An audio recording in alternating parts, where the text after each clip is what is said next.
Hoy quiero seguir con esta palabra que empezamos el domingo, que me vi retada a seguir compartiendo.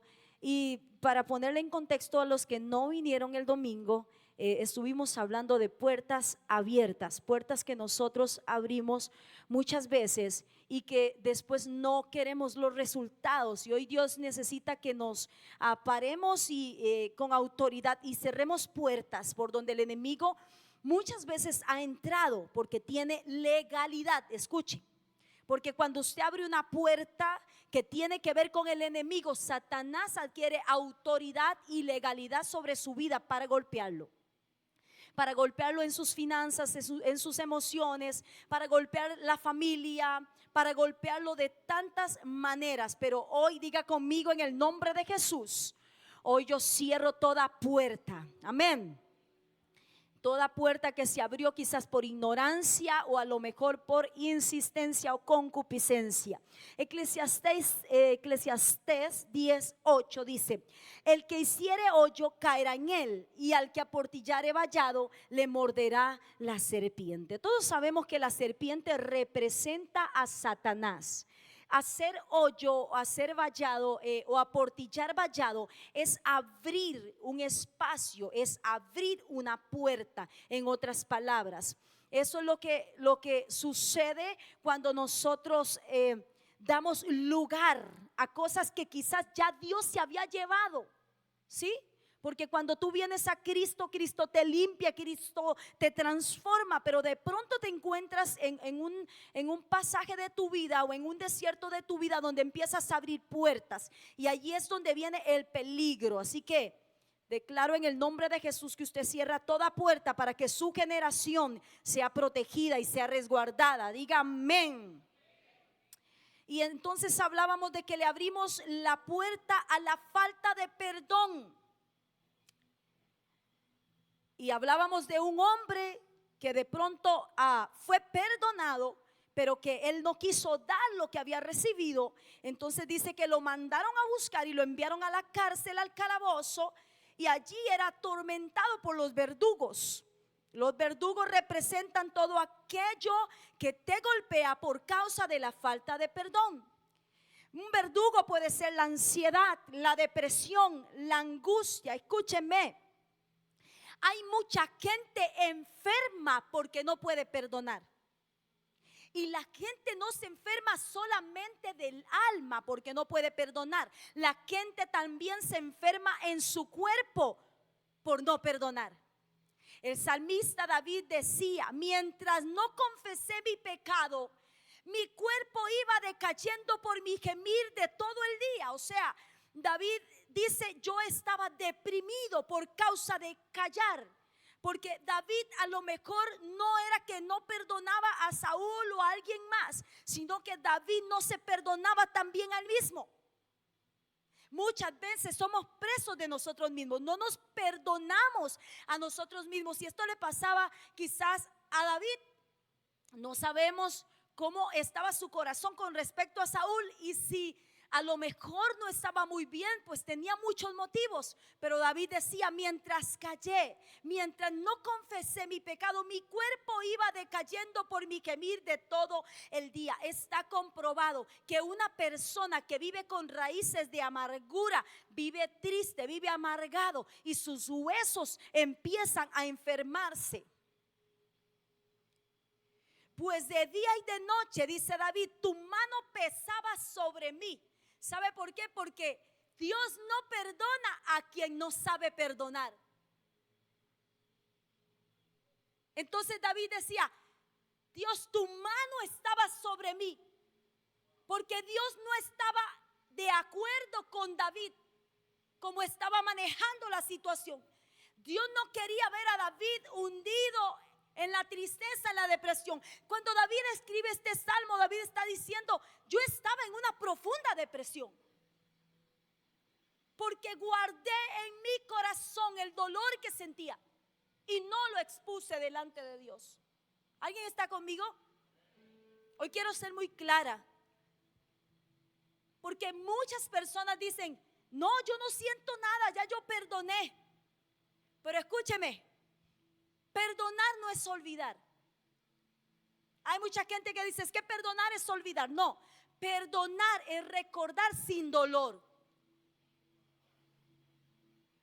Cuando yo me hago una herida, o yo inclusive tengo un dedo que le digo el dedo de la suerte, porque usted no sabe todo lo que le pasó a ese dedo. Usted no tiene idea.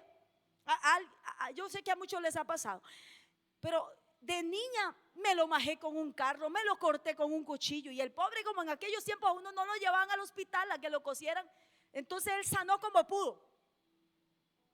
Gracias a Dios no perdí el dedo.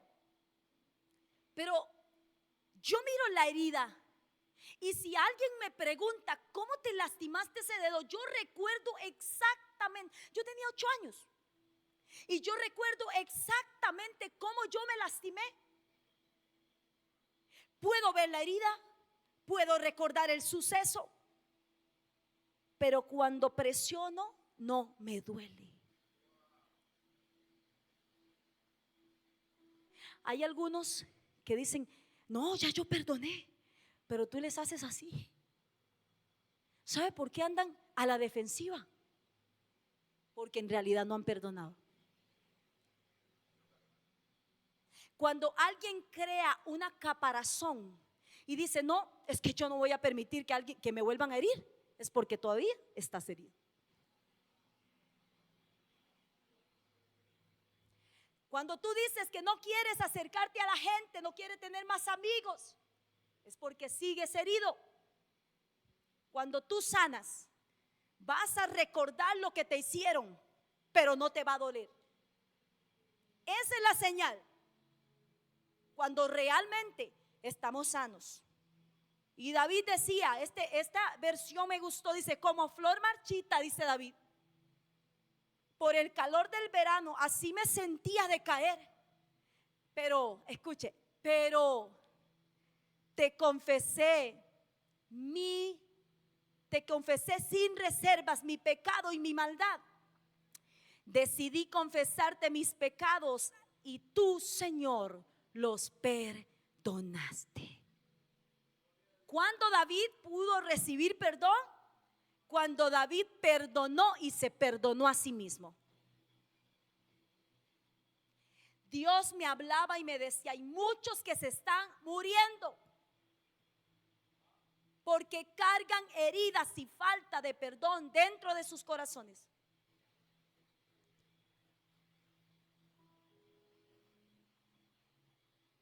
Y paso al siguiente punto porque a mí no me queda mucho tiempo. Tengo como 20 minutos, ¿verdad? Hoy voy a predicar como el hermano Pablo, rapidito. No quiero que usted se vaya muy tarde. Le abrimos la puerta. Una de las puertas que muy comúnmente abrimos es al miedo. Y sabe que el miedo es un inhibidor. El miedo es el machete del diablo. Satanás utiliza el miedo para abrir brecha a tu vida. Cuando él logra que tú tengas miedo, él dice, ya, lo tengo. Ahora sí puedo atacarlo. Y sabes que muchas veces, porque a mí me ha pasado, que de pronto yo me iba a mi cuarto y me iba a mi cuarto de oración, y donde yo entraba, yo empezaba a adorar, porque usted sabe que las 3 de la mañana es la hora más rica para orar. No sé qué tiene las 3 de la mañana, pero es algo muy especial. De hecho, Jesús siempre oraba a las 3 de la mañana. La cuarta vigilia Jesús estaba orando.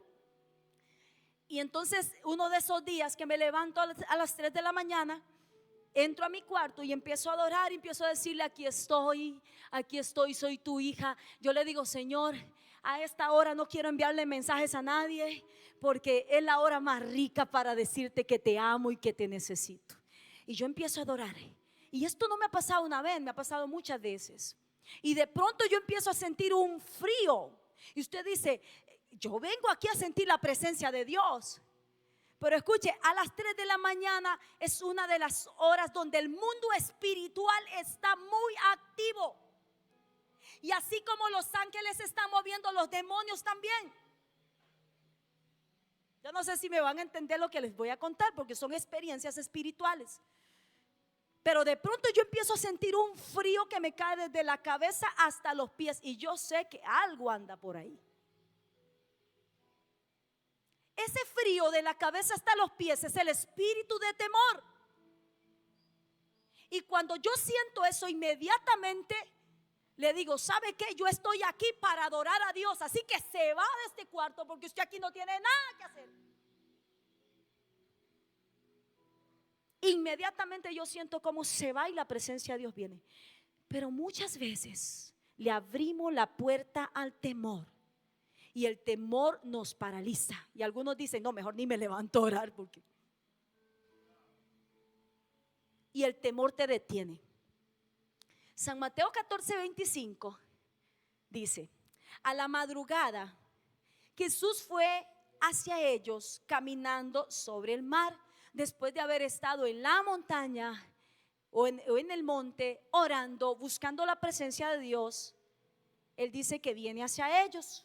Cuando los discípulos lo vieron andar sobre el agua, se asustaron y gritaron llenos de...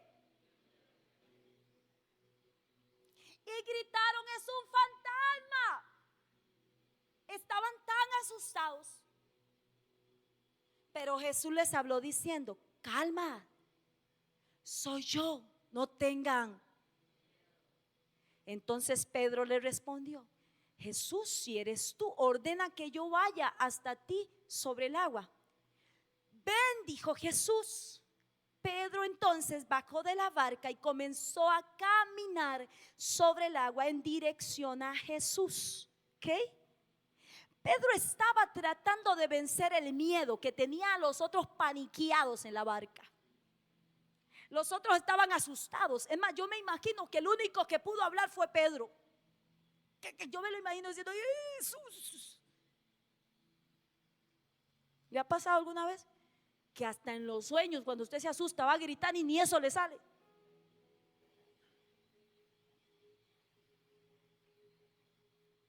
Y yo me imagino a Pedro venciendo el miedo. Pedro dijo: yo no me voy a dejar amedrentar. Jesús, si eres tú, yo quiero ir a ti. Y Pedro se dirige hacia donde está Jesús. Pero al notar la fuerza del viento, otra vez lo ataca el miedo. Nuevamente Pedro está lleno de pánico, asustado. Y como comenzaba a hundirse. ¿Cuándo empezó a hundirse Pedro? Cuando le abrió la puerta al miedo. Cuando se llenó de miedo, Pedro empezó a hundirse y empezó a gritar: Jesús, sálvame, Señor, sálvame. Al momento Jesús lo tomó de la mano y le dijo: qué poca fe tienes, ¿por qué dudaste?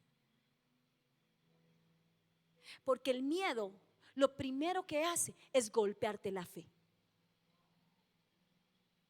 Lo primero que el miedo hace es hacerte pensar que se acabó todo. Yo me imagino Pedro dice: no, aquí. A mí lo que me hace mucha gracia es que en ese momento a Pedro se le olvidó hasta que sabía nadar. Porque yo no me puedo imaginar un pescador que no sabe nadar. ¿Está conmigo? Porque el miedo nos hace olvidar hasta lo que sabemos hacer. El miedo te hace olvidar hasta lo que tú sabes, como cuando olvidas que eres hijo. El miedo te hace olvidar que eres escogido. El miedo te hace olvidar que aunque se levanten los vientos y las tormentas, Dios está contigo para sostener tu mano. El miedo te hace olvidar lo que tú eres en Dios. Escúcheme. Porque el miedo te paraliza. El miedo nos paraliza. El miedo nos detiene. Muchas veces Dios quiere usarnos. ¿Sabe? Me pasó. Y Dios me daba una palabra profética. Y yo decía, no, es que me da miedo. Y después soy yo. Muchas veces Dios quiere usarnos.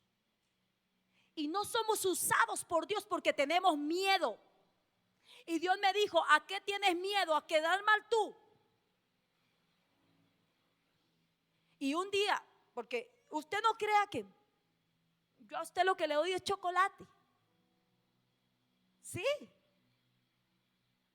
Cuando Dios se saca la faja conmigo, me habla fuerte. Y un día me dijo, o hablas lo que yo te digo, o nunca más te vuelvo a hablar.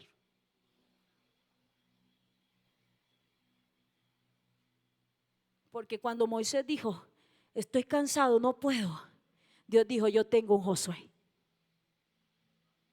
Cuando Elías dijo, estoy cansado, no puedo, Dios dijo, yo tengo un Eliseo. Porque si tú no hablas, las piedras van a hablar. Muchas veces no hablamos por miedo. Yo a veces digo, ¿cómo a la gente le da miedo testificar del amor de Dios? Y a los mundanos no les importa cantar canciones vulgares, horribles. Miras que no les da vergüenza ni les da miedo. Y a veces a los cristianos nos da vergüenza decir que somos cristianos.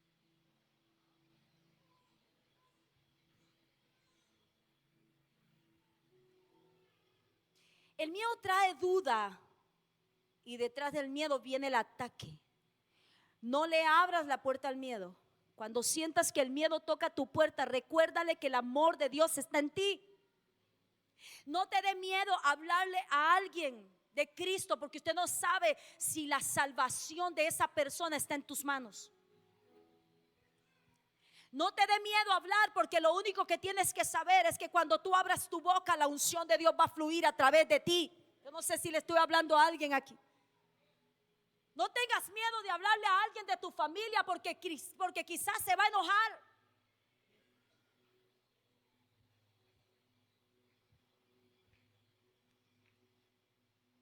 Primera de Juan 4:18 dice, en el amor no hay temor, sino que el perfecto amor echa fuera. ¿Está conmigo? Porque el temor lleva en sí castigo, de donde el que teme no ha sido perfeccionado en el amor. Así que cuando vivimos continuamente abriéndole la puerta al temor, ay, es que me da miedo enfermarme, ay, es que me da miedo y si tengo cáncer, ay, es que me da miedo, vivimos llamando el castigo, vivimos llamando las cosas negativas porque vivimos llenos de miedo.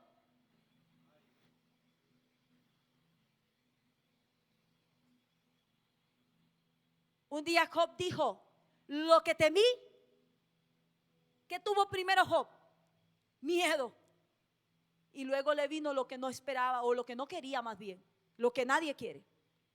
Que ya avanzamos. Santa es la Biblia. Se fue el tiempo. Le abrimos la puerta al desánimo. ¿Cuántos se han sentido, así con toda sinceridad, cuántos se han sentido desanimados a veces? No, poquito, solo Helen. ¿Ah? ¿Cuántos se han sentido desanimados? Muchas veces. Tranquilo, eso quiere decir que sigue siendo humano. El problema es que el desánimo te gane. Ese es el problema. Nos desanimamos, cuando permitimos que el desánimo entre a nuestras vidas, nos aislamos. Es lo primero que hacemos, nos hacemos a un lado, nos apartamos. Cuando nos desanimamos, nos volvemos indiferentes a la presencia de Dios. Eso es un peligro.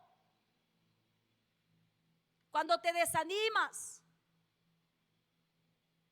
negocias cosas que son muy valiosas en tu vida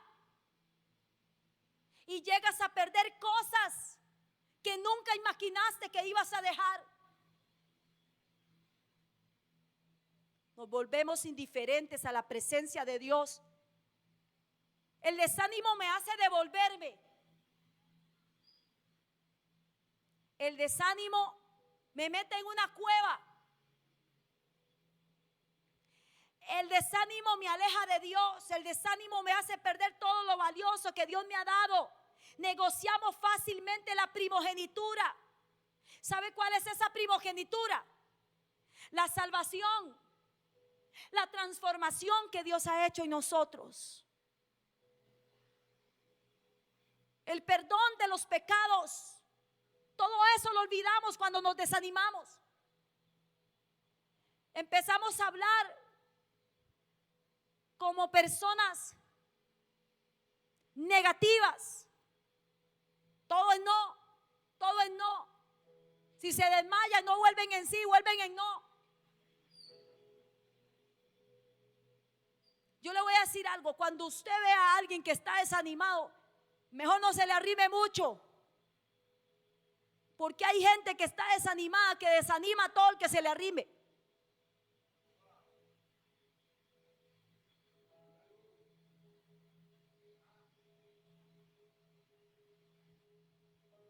Qué silencio, parece como que cayó un aguacero aquí. ¿Sabe que yo me imagino algo? Jesús no va a venir por una iglesia desanimada. Jesús va a venir por una iglesia que está llena de energía, llena de vida. ¿Sabe por qué usted muchas veces no puede levantar las manos y no puede orar? Porque está desanimado. Y te voy a decir algo: si ni la presencia de Dios te anima, estás en peligro.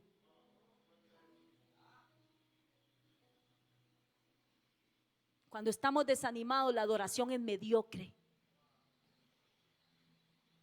Cuando estamos desanimados, cantamos por cantar, pero no sentimos nada.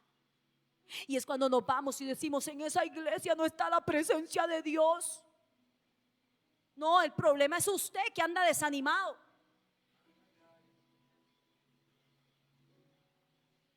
Porque Dios se hace sentir donde hay alguien que lo anhela. Cuando eres indiferente y cuando estás desanimado ante la presencia de Dios, Dios no puede tocarte, Dios no puede hacer que lo sientas.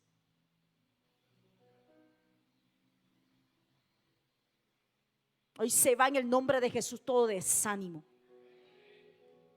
¿Sabe que las iglesias están siendo golpeadas por el desánimo?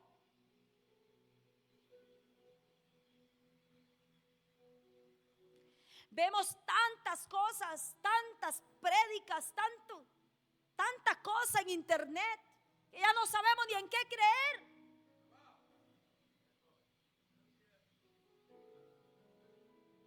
Por eso Jesús decía: mis ovejas oyen mi voz y me siguen.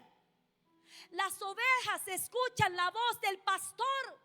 Lo que pasa es que muchos andan escuchando la voz de cualquier predicador, y lo último que escuchan es la voz de su pastor. Por eso están desanimados.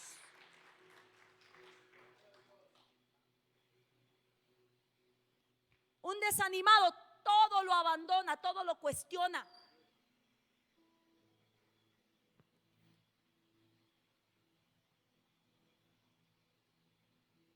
Cuando estamos desanimados, dejamos de valorar el sacrificio de Cristo. Yo no me imagino a Dios levantarse una mañana y decir: ay, estoy desanimado, la verdad es que no quiero darle el sol, ni el agua, ni nada a esta gente. Déjeme decirle algo: Dios es un Dios de una sola pieza. La Biblia dice: pasarán los cielos, pasará la tierra, pero su palabra no pasará. Y la Biblia dice que Dios es el mismo de ayer, de hoy, de siempre, por los siglos de los siglos. ¿Sabe cuándo cambiamos? Cuando dejamos y abrimos la puerta al desánimo. Por eso algunos salen y dicen: ay, no, es que ya yo no creo en la visión. No, hermano, fue que te desanimaste y tiraste por la basura todo lo que Dios te había dado. Menospreciaste la primogenitura.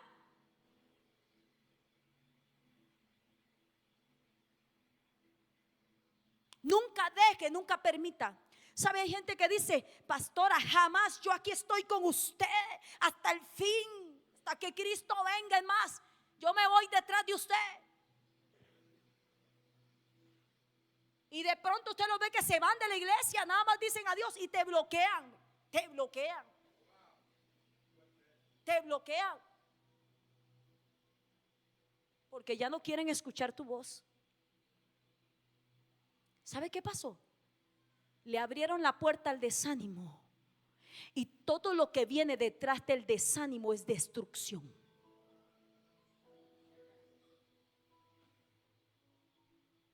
Te estoy hablando de armas que Satanás usa para sacarte de tu propósito.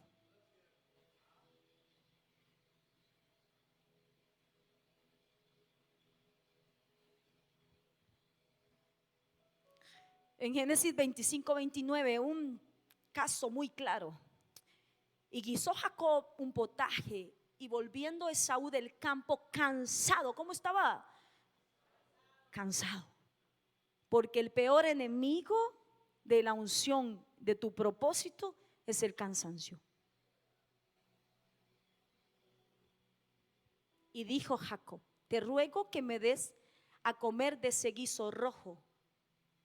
Le dijo él a Jacob: pues estoy muy cansado. Por lo tanto fue llamado su nombre Edom. Y Jacob respondió: véndeme en este día tu primogenitura. Este Jacob no tenía un pelo de tonto. Porque muchas veces lo que tú menosprecias, hay alguien que lo está deseando.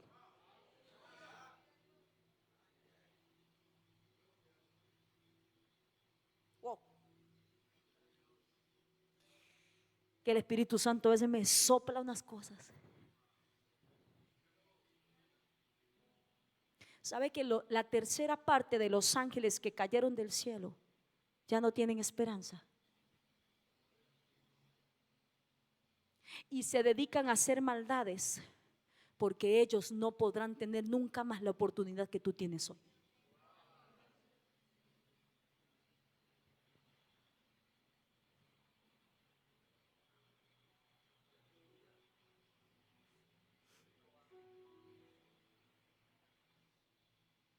Por eso la palabra del Señor dice: ¿cómo escaparemos si descuidamos una salvación tan grande? Cuando el desánimo llegue a tocar tu puerta, dile: aquí en esta casa no hay lugar para ti.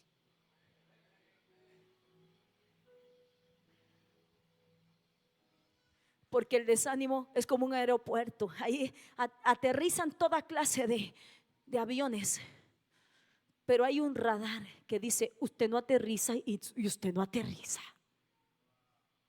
Hay una torre de control que autoriza o desautoriza. Y tu torre de control debe mantenerse conectada con el cielo, para que des una orden a lo que no debe aterrizar en tu mente. Nunca dejes entrar el desánimo a tu mente, porque bajará tu corazón y te estropeará la vida. Te robará el propósito. Hoy yo siento a Dios aquí. Yo le dije: Espíritu Santo, yo quiero que mientras la palabra esté fluyendo, tú estés trabajando en el corazón de muchos. Porque hoy es una noche para que le digas al desánimo: no te quiero más en mi vida. Recuerda todo lo que Cristo hizo por ti. Y Jacob respondió: véndeme tu primogenitura. Entonces dijo Esaú: he aquí, yo me voy a morir.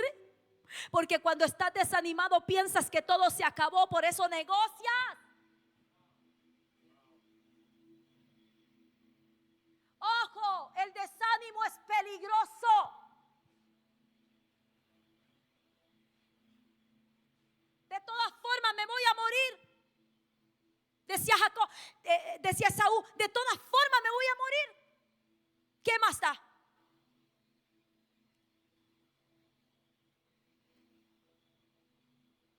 Y dijo Jacob, júramelo en este día. Y él le juró y vendió a Jacob su primogenitura.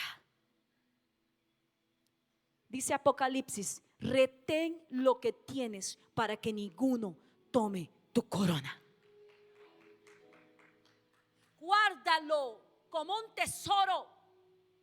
Cuando el desánimo quiera tocar tu puerta, dile: mi salvación no tiene precio. Mi salvación yo no la negocio. El propósito que Dios me ha dado yo no lo negocio. No hay nada que me pueda hacer perder lo que Dios me ha entregado como un tesoro. ¿Alguien está conmigo aquí? Si le va a dar un aplauso, déselo de verdad. Déselo al Señor.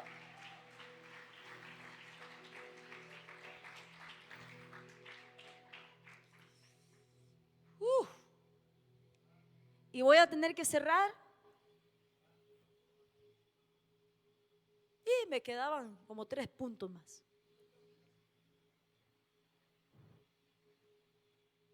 Cierro con esto. Y abrimos la puerta muchas veces también a la deshonra.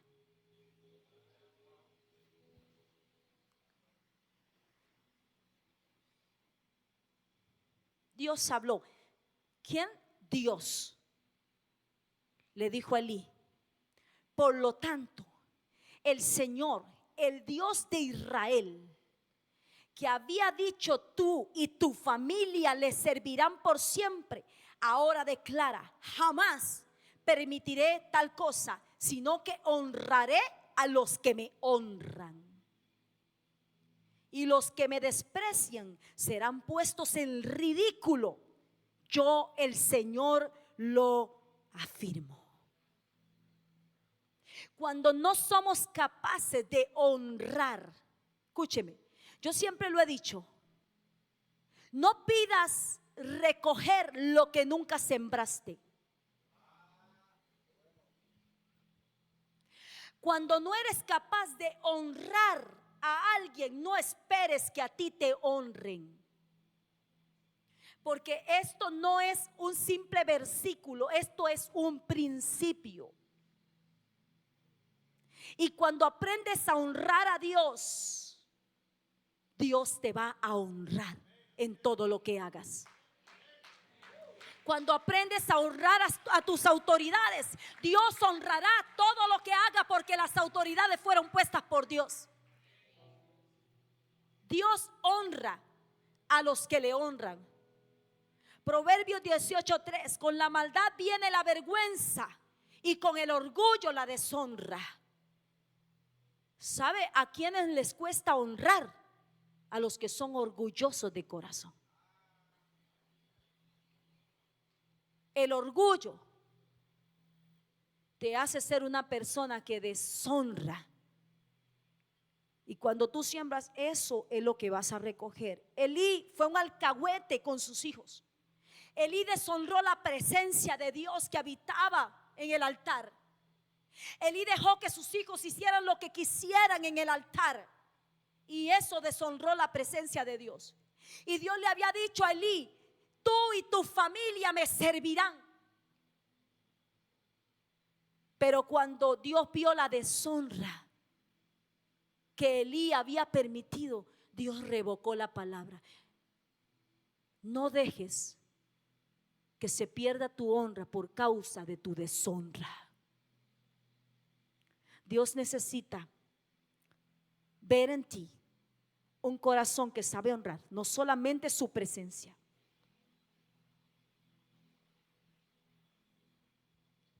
Deshonrar a Dios no es amarlo, no es solo amarlo como se merece, es no reconocer quién es Él en nuestra vida.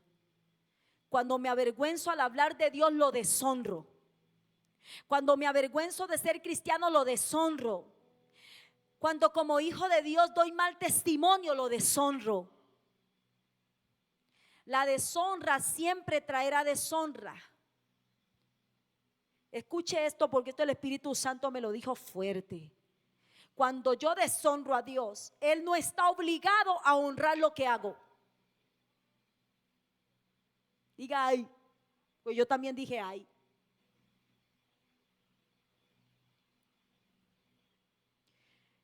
no está obligado a bendecirme. El compromiso de Dios es con quienes lo honran. Proverbios 3:9 dice: honra al Señor con tus riquezas y con los primeros frutos de tus cosechas. Así, aquí viene la recompensa de los que saben honrar: se llenarán a reventar tus graneros y tus depósitos de vino. Amén. Porque qué hermosos son los resultados de la honra, pero qué horribles son los resultados de la deshonra.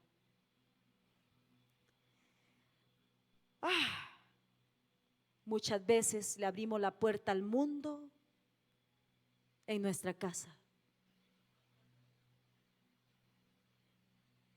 Y después nos preguntamos por qué nuestros hijos no quieren ir a la iglesia. ¿Por qué a nuestros hijos les encanta ir a ver a Bad Bunny? ¿Por qué a nuestros hijos les gusta esa música que tiene un mensaje horrible y asqueroso, contaminado? Pero resulta que en la casa de papá y de mamá solo música mundana se escucha.